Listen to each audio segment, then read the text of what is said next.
for badness sake, looks like the creature from the Black Lagoon has been up here to the attic once again and had a drink. And it looks like he didn't clean up after himself. You see, he left his drink.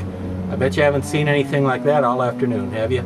Yeah, the creature was up here. He had it. Okay, just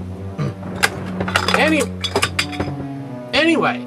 Welcome to the Mask Fan Attic once again, where we find all kinds of cool Halloween masks for your mask collecting enjoyment. And well, I see you have used Captain Jack Sparrow's wacky compass here to find your way to the attic tonight. So with that in mind, I'd like to recommend another great find for tonight.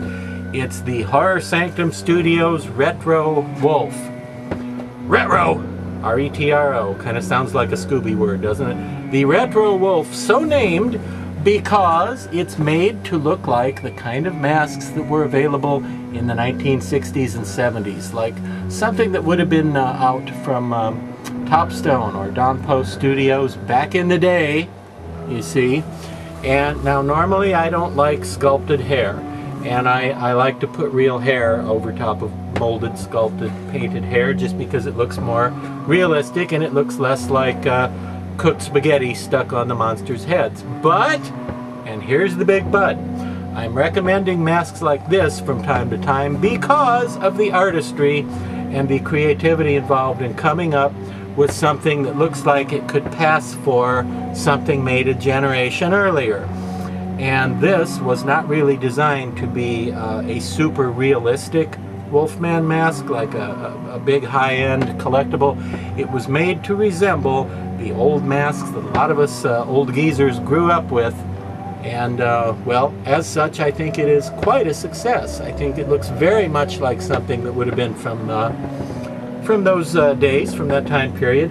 The one concession maybe to more modern specifications monster-wise, maybe being that the blood is a little more, well, it's darker. It's a little more realistic, a little more subtle, a little less bright, flashy red than they would have used back then, because the masks back then normally had blood that looked a lot like red paint, and it was very red and very bright, and like I say, it looked like red paint. This is a little more realistic blood, but other than that, it really looks like something that could have come from back in the day.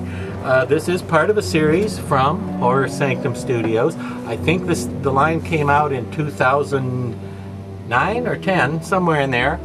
And I have talked about others in this same series because I thought it was such a fun series. It's masks made with modern materials, obviously, so they're going to have a lot longer shelf life than something that's been around since the 70s, but they still have the old school look of old-time Halloween, of Halloween in America in the 60s and 70s, and they make you want to grab an old coat and smear some red paint on it and get a plastic pumpkin and go trick-or-treating with your kids. Or go trick-or-treating pretending to be a kid, even. You could put shoes under your knees and get down on the porch at people's houses and pretend you're a kid, and don't tell them I mentioned that. But anyway, look for this on the Horror Sanctum. I think it's still on the website. The line was officially discontinued, but I think there are still some available. So a cool thing here. Look for the Horror Sanctum Studios Retro Wolf, and be very careful as you descend the steps from the attic, because they're steep and dangerous, and it's dark up here, and, well, you know.